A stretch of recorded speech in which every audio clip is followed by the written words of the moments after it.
program po. Ano naman siya? As for me po, in our community at Sampaloc, I've been working with the communities.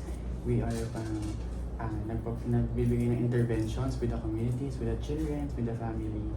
And somehow gusto ko parang i-pursue siya. I-pursue pa. Professional. In my future purposes po. Sige. So, how do you know me? Not really. By Ma'am Genesis po. Okay. Padaroy. So, paano niya sinabi? O, punta kayo kay Miss Maya. Send a letter to Miss Maya. Opo, ganun po. Yes po. Sabi niya po yung been working daw po sa hotel in a corporate setting. So yun po, na-interest po kami kasi nag-wonder po kami paano nag-work ang isang corporate social worker in a hotel. Opo, in a corporate setting po. Okay, so since second year kayo, hindi familiar kasi secondary setting ang corporate setting. Yes. Diba?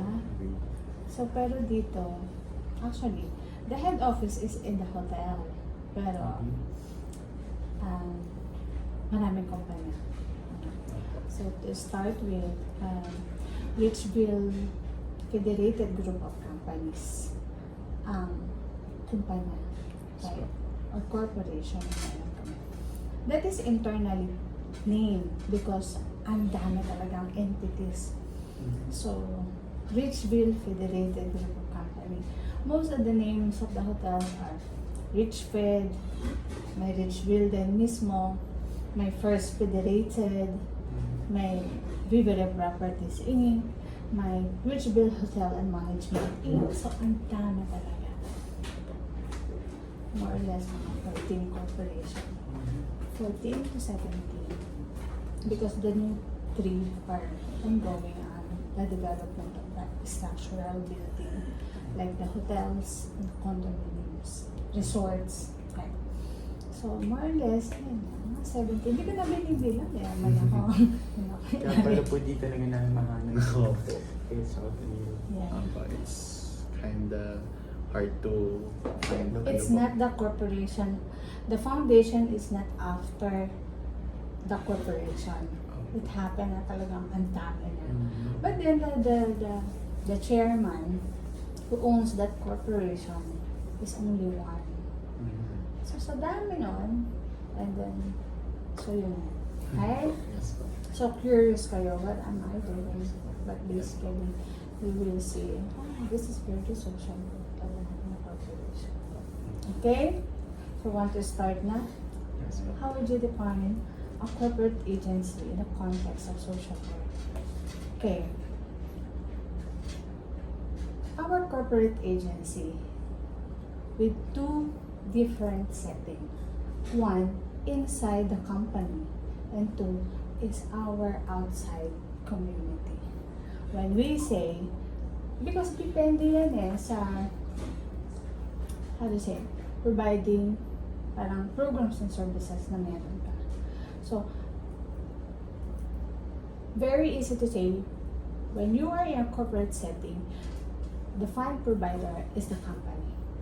That's the number 1. The second is, in the corporation, in a corporate setting, in social work, how we work for the company, not much on the community. Okay. For the community, for the corporation, I mean. But the tools are, or the beneficiaries still are the communities, the individuals, the groups, still pa rin. Why do I say it? Because in part of it, the corporate is mainly doing the corporate social responsibility. Yes. Okay? And then when we say corporate social responsibility, we're doing all the, ano nasa isip mo, pag CSR na. Sige nga, yung second year, parang mainly, helping, Yes. outreach, provision of what? Yes. Provision of everything during disaster, during whatever Programs and calamities. services. Okay, so mainly yes. Pero naging iba-iba when it comes to corporate social responsibility. It differs from the main program of the foundation or the values of the corporation. bahay, nag-iiba din. Like for example, I'm giving you SM Foundation, right? Yes po. Saan kilala sa SM? Education. Yes po. Ang Red Cross, corporate siya or welfare agency? I think it's a welfare agency. I think corporate. Di ba? Malilito kayo. To be honest, ang Red Cross ay corporate. Okay, na-define. Hindi ko na lang galingan. Ano ba yung, yun yung mga confuse sa inyo. Foundation, Yes po. Ayala Foundation. Diba yan? Saan mainly focus ang Ayala Foundation? Education. Yes, at the end of it, the programs and services or the core values of the vision mission statement in each corporation will be from whatever the core values of the owner of the corporation. Pag sinabi sa korporasyon, Maya, gusto kong magpaaral. Kasi yun yung gusto, yung values, yung core na gusto ng may-ari ng kumpanya. So same with many corporations. Mga in-life, mga BDO ano, siyempre bankers sila, financial literacy, savings and ano. But it's part of the welfare services of that company to provide a financial literacy on how to save, how to. So that's the bank, di ba? Ang dami-dami Yes po. na foundation ng mga bangko, may Metrobank. So ang Metrobank naman iba. Di ba? Yung pagbibigay gawad, acknowledgement, or something. So it derives talaga. All in a corporate setting, natandaan nyo yun ang core values ng kumpanya, yun ang core values ng may-ari. Yun na gagawin. Now, Instant representation. diba? Now, on the context of in a social work, how will you make a program for it in a welfare setting? Being a social worker, okay, you do conceptualize the program that they want. Okay, magpapa-scholar ako. Oh, scholar lang ba ito? Ay, yung sistema mo. The mechanics of yun ang gagawin. Okay? Sabi rin ng isang kumpanya, ganito. Present mo dalawang concept. Kung hindi obra sa inside, outside, collaboration, style, whatever. Kasi ang advantage ng nasa corporate setting, you do collaborate with many foundations na existing in the community kasi sila yung kilala. Sila yung sikat. At pipili ka ng makagiging ka-collaborate mo, tandaan mo yun. Siyempre yung restrado. Yung mahirap, hindi naman porke o restrado ka, pero makikita mo yan sa resources ng isang ahensya na very wealthy naman itong agency na ito, bakit ako makikipag-collaborate?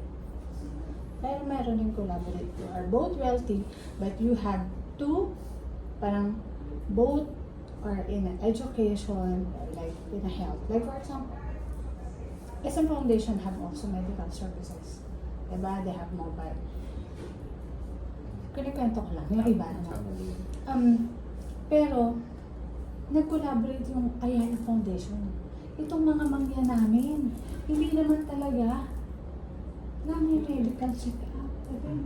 Diba? Pero sila win-win. Beneficiary ng Ayala Foundation and resources ng SM Foundation. See? Okay. Gets nyo na? Yes po. Do I answer the question number 1? Yes. Okay. How long have you been working in the field of social work, and how long have you been in this agency? 25 years in practice. Okay. Different settings.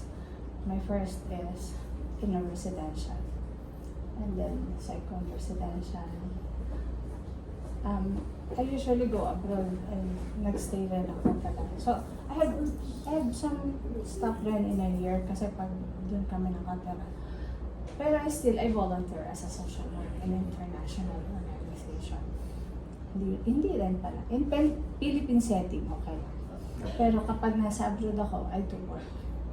For the Philippines, embassy. Okay. For the Filipinos pa rin. Okay. So, yun. So, here in Rich Abdul Foundation, 11 years. Okay. Some of my works, pag nanganganak ako, nagko-consultancy work ako. Yung mga konti-konting trabaho. Ganun lang.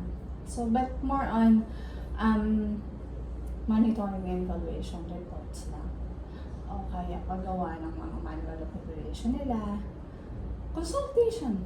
Literal na consultation in one of the organization. I mean, most of my organizations are in religious. This is the first time na hindi ako nasa religious sector. And kunwari like the Vincentian, the owner of the Adamson, and all the Santa Isabel colleges, yung mga ganyan. So I was there in the main headquarter of the head priest in a congregation of the St. Vincent de Paul, yung mga ganon. Same with the religious of the Good Shepherds, yung mga sisters naman, RJ sisters in Quezon City, ganon din. So, laging nasa, kasi among the, kapag nag-formulate sila ng mga foundation nila, or welfare services nila, then of course, we took advantage of it. It happened, mga kaklase ko, yung mga madre doon, mga pari doon, when I took my master in ASI. So, Maya, can you please help us? Oh, hindi, syempre, pag sinabi mong consultancy, syempre, limited yung buwan, yung time, basta to help them on how to do the paperwork mostly and do all the strategic planning for lalo na kung new program ang i-develop. O kaya, old program, pero you have to enhance, you have to develop it. Okay? So, can you share a bit history of how Rich Abdul Foundation was established? Yun natin dito. Diba, may history, ano, okay. Hindi ko yan titignan, of course, pero kayo na lang magbasa. Okay, basically, the owner is a developer into construction, doing this building, other buildings, no? And then, yung mga construction worker will say, "Sir, pabali naman po kasi project po ng anak ko. May babayaran po sa school, everything." So, lahat yun, papabigyan niya. Bigyan na yan, kasi pampaaral lang anak. Ganun lang siya nagsimula. Sabi niya, oh, so ang tagal. So, ang isang building like 3 years to bago matapos, di ba? Kung matataas. So, 3 years niyang ginagawa yun sa lahat ng mga construction worker. And then, yun na. So, may nagtayo na naman ng bagong building, dumadami yung building, ganun ulit ang kalakaran.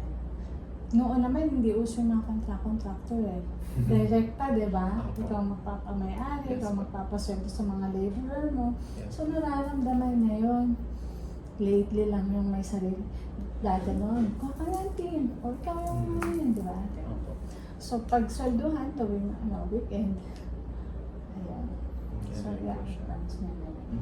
I-advance niya na yung week. And then, ang advantage is parang, hingi ng hingi itong mga tao ko. Ay, naramdaman na. Bakit kayo? Pagka education, hindi na matangkihan. Kasi gusto niya na i-educate lahat na tao. So, yun yung kailang value. No? O, para saan mo? Sige, kahit college na. So, why not? So, one day, with all the engineers and architects, why not to put up into formal foundation and give them that. So that's the start. So it was 2004 when they registered it. Okay. Another thing is, aside from the education, so during their it's not included na in the history, but during their trip in India or one of the third world country in Asia, nahirap Laos yata, Cambodia, hindi ko alam, or India. Then, nagtutour sila, and then, yung mga bata sobrang papaya. And then sabi niya, sana walang ganito sa Pilipinas. Ay, hindi natin. Sabi ng asawa ng babae, marami ng ganyan sa Pilipinas. Eh, Muntinlupa pa lang. So, before, yung Muntinlupa area dyan sa Laguna de Bay, ay talagang squattaran. Ay, really scared. Ngayon lang naman na na-develop na.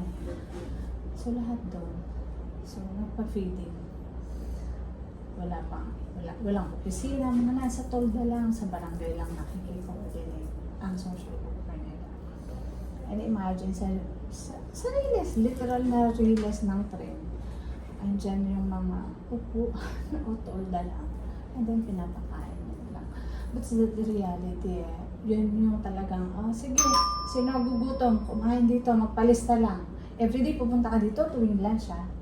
And that feeding program is full meal. Hindi siya champurado, hindi siya sopas, hindi siya lugaw. And nahinto lang yung feeding program namin during pandemic. But then, nag-develop. Wala ka na sa riles, nasa eskwelahan ka na. To catch up those, and with the records, with the data. Kasi kapag sa school, di ba, nililista ng school nurse, yung mga mapayat. Pero matagal, sa riles like 6 years. And then, so, syempre, not naman 6 years. Hindi tinanggal yung nasa riles, pero nag-evolve sa mga eskwelahan na malapit. Doon sa kabaan din ng riles. Kasi kung dito ka lang sa likod ng ano pa nga yung dating mall dyan? Alam niyo ba? Basta may mall dyan. Yung kay Bilyar na nasuyo. So, but, yung lahat kasi ng eskwelahan dito sa Muntinlupa, along Gilas talaga, ng PNR. From doon sa Sukat, kasi galing sa Sukat ang Muntinlupa, papunta doon lahat, mostly, strategically, geographically, most of the public schools, nakatayo siya along the riles. So, yung wala na yung riles kasi nilalakaw rin ng mga tao. Anyway. So, ganon. So, we adapted that, the school. Every day. And each program, each school is like parang hindi 6 na buwan. 2 years full meal with fruits. Okay? So, hindi na yun isinama sa ano. So, basically, we were established 2020, ilan na kami years? 21 years pa. So yun yun, basta kababali ng mga tauhan, tapos sa trip nila, kita na parang nagpuputom, then na-inspire siya. Ganun lang. Okay? So, yun, doon nag-evolve, no? So, what is the vision mission? Andito na ito. Hindi ko na isahin. Reshape urban poor families into healthy, educated, productive communities capable of hope, aspiration, and determined self-direction through integrated programs and services that address the physical, intellectual, and professional, and social formation delivered in an efficient and caring manner. Our mission: we aim to be a center of hope for the urban poor through an integrated program that is supportive of health, education, and professional and well-being that can restore people from life of poverty and misery. Diba? Very social work. Yes, po. Very marginal. Yes, po. The purpose, the overall objective of Richard Bill Foundation is to provide an alternative way of life for the urban poor communities, provide activities that will strengthen, okay, and develop one's and the family's rank and file personnel of Richville Federated Group of Companies, okay, to help them evolve into productive, self-sustaining, self-respecting adults, to provide them assistance, education, as well as the development of their moral spiritual, physical, intellectual, and social well-being. Okay. When I say included sa group of beneficiaries namin, ang family or rank and file ng kumpanya. And iisipin nyo, ay gano'ng kadami naman yung corporation, at dami namang Ang dami empleyado, di ba? Hindi naman gano'ng kadami yung nabibiyayaan or naisasama namin bilang beneficiaries. Okay? Diyos ko, 15 korporasyon, lahat yun. Di ba? It happened na, syempre, ang korporasyon, if you are familiar, nag-outsource yan ng mga maintenance, mga gano'n, diba? Janitorial. Pag doon, ang sinasabi namin is organic and inorganic. Kapag organic ka, you are directly hired. Okay? Pag inorganic ka, you are from agency. Unfortunately, it's also included in our manual. Dapat organic lang. However, 2 years ago, I insisted, like, if the security guards served you for more than 20 years, hindi ba niya deserve namang Yeah. scholarship grant para sa kanyang anak? Yes. So, see how the social worker or the program project coordinator influence the owner. Naging loyal siya sa'yo. Diba? May mga perks na yun. Mga gano'n na. So, inside the company, may beneficiaries, and outside, community in Muntinlupa, Batangas, Laguna, Cavite, El Nido, Palawan. Okay. So, the Palawan is the latest kasi siya yung bagong develop na hotel. Okay. So, what else? What are the role of the social worker in a corporate agency like this one? Are you the only one social worker? Yes. Wow. Most of the corporation, hindi ko sinasabing, One. hindi ko sinasabing, kasi kami, as registered, hindi kami required, even ibang corporation, Philippine Foundation, hindi sila required ng social worker. Pero, when it comes to best practices, yun yung nilalabi rin ng grupo, corporate social worker na please have a social worker para na-develop naman itong programa mo at napapalalim. Hindi lang yung kumpanya mo, yaman-yaman, bigay lang ng bigay. Oh, yes. Diba? So, yun, may group rin na dinidevelop kami ngayon para ma-recognize na kami na corporate social workers. Pero iilan talaga. Bilang lang. Bilang lang. Okay? Pero alam mo, the main function is same pa rin. Whatever the methods you have. Okay? Working with individuals, working with groups, community development, community. Walang pagkakaiba. It happened na nandito ka lang talaga. Like, itong kapitbahay namin, Insular. They have one social worker also. Sa Diba? hotel din po. Hindi, Insular is insurance company. Diba? Diba? Insular Life. Insular Life. Diba? Siya rin. So, may mga collab-collab rin kami. Ngayon. Okay. So, the role is basically, one is to develop a good program. No? With all the mechanics of that program, you have to formalize the policy of that program. Okay. And then, kung meron kang core group sa community outside, yeah, I have to deal what is the policy, what is this program, and then sama-sama natin itong i-implement. Okay? Parang ang role ko dito is ako yung driver. Papunta tayo dito, pero ito yung dadaanan natin. May mga checklist, may mark, may ganito. Sa pagpili ng community, sa pagpili ng beneficiaries, diba? Same pa rin nun. Ganun pa rin yung magiging proseso. Lahat, sabi ko nga sa inyo, walang pagkakaiba. Yung method, same pa rin. Okay? So what else? The monitoring. This is very important. You're doing na the program, you have your core group. I have core group here in the company, I have core group outside the community, pero the monitoring, uy, ito meron tayong ganito ha. O sige, ito yung mga schedule. O, na-implement ba to? Nagawa ba to? What are the indicators?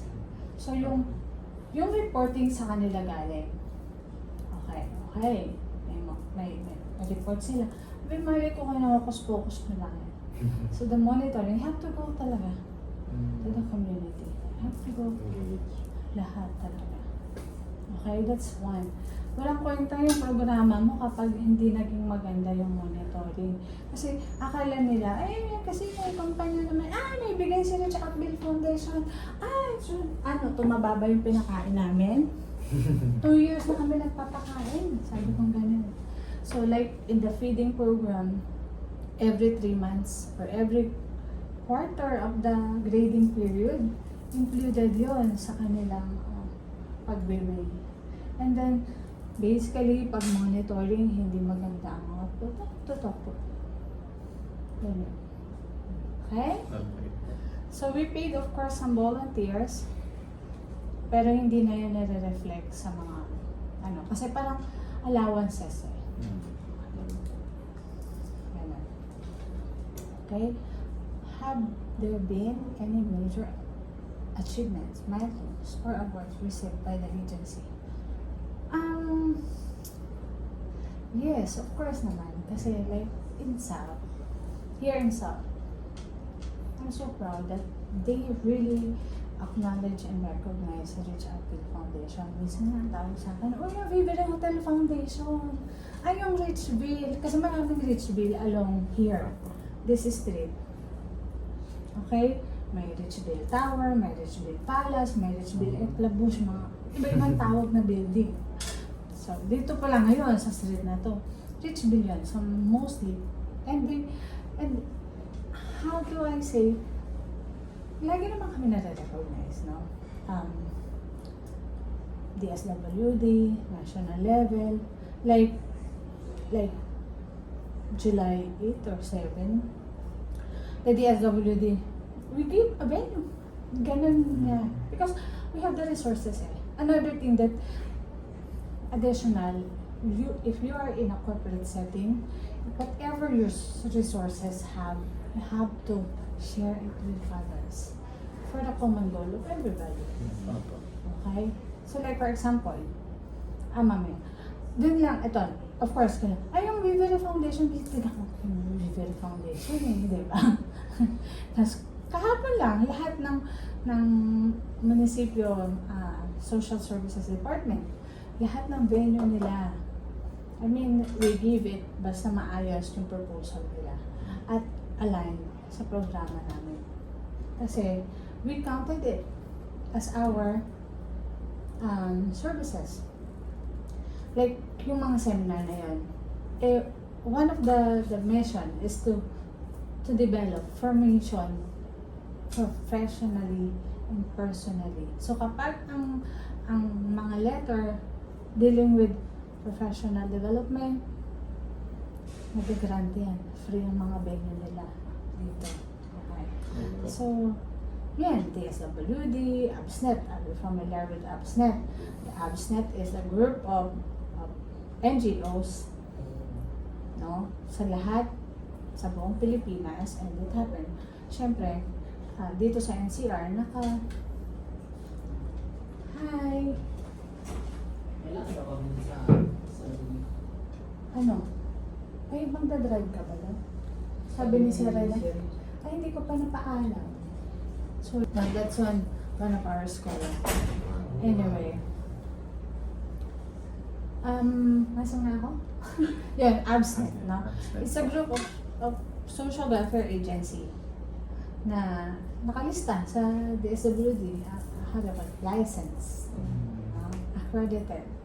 So, yan yun. Then, it happened that the Rich Outfield Foundation is nandito sa South area. NCR nakahati sa 4 na cluster, South, North, Central, West. So, kami nasa South. Lagi kaming officer sa ABSNET. Ibig sabihin, very reliable ang foundation na ito. I'm very helpful para sa lahat. Ganun. Milestone, ano pa? For the agency, lagi naman, kasi hindi naman, we are not achieving also the accreditation kasi pag secondary setting ka or corporate ka, we call it auxiliary. Approbation, basta may category yun. Pag nasa trabaho na kayo, maintindihan nyo na yun. So, pero naririnig nyo, licensing, accreditation, diba? Pagka-accredited ka, ibig sabihin, established yung foundation. Pag license ka lang naman, it happened that in a corporation or in a corporate setting, hindi required. Bakit kaya? No? Hindi ko rin alam kasi for the DSWD, dahil nga auxiliary, sabihin, assisting lang the community. Yun yung the way how I understand it, no? Hindi na direct yung programa sa mga beneficiaries. Like for us, yung mga ginagawa kong programa, hindi naman ako lahat yon directly. I get a provider. That's why auxiliary siya. Auxiliary kami. Okay. Later mamaya, sa programs and services. Okay? Yes, ma'am. So, okay pa ba kayo? Okay pa naman po. Just Okay. na. Nadadigest na. Naunawa mo na. Yes, ma'am. So, ngayon, sasabihin mo, magko-corporate setting pala ako. Kasi hindi masyadong stress. Okay. What else? Achievements. Of course, dito kasi sa South, Vivero Hotel is the only hotel na may foundation. At kilala talaga kami dito.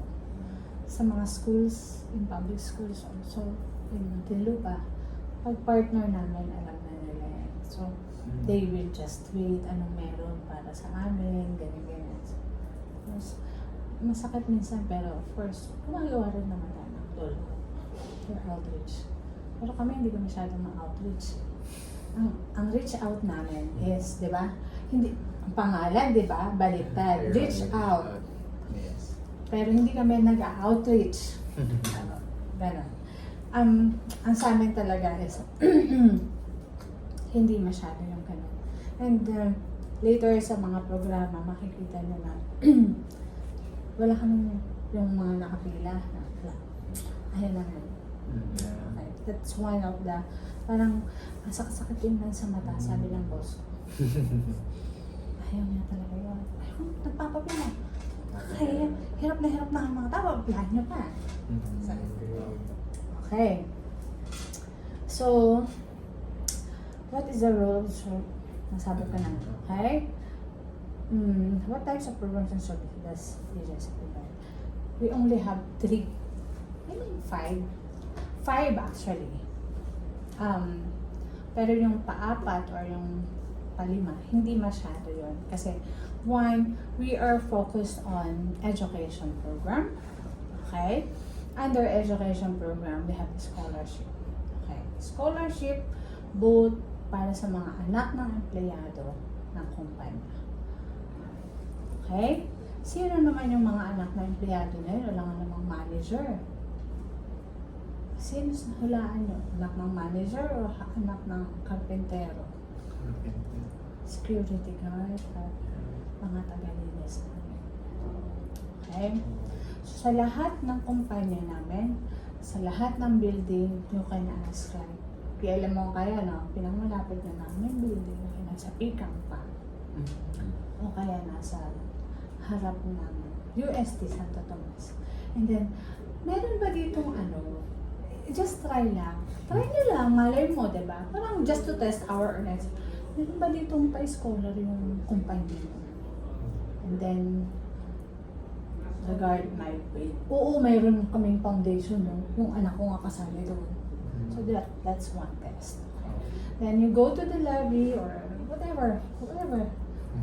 Meron ba kayong foundation? Then sasabihin, oo ma'am, yung anak ko nga kasali doon. I mean, minsan kasi tinatry ko rin na if you want to go to other building, ask kung meron mga beneficiary doon. Hindi madami, okay? In a building like 2, 3 lang. Kasi talagang hindi rin naman nag-fit sa calculation. Okay? Okay.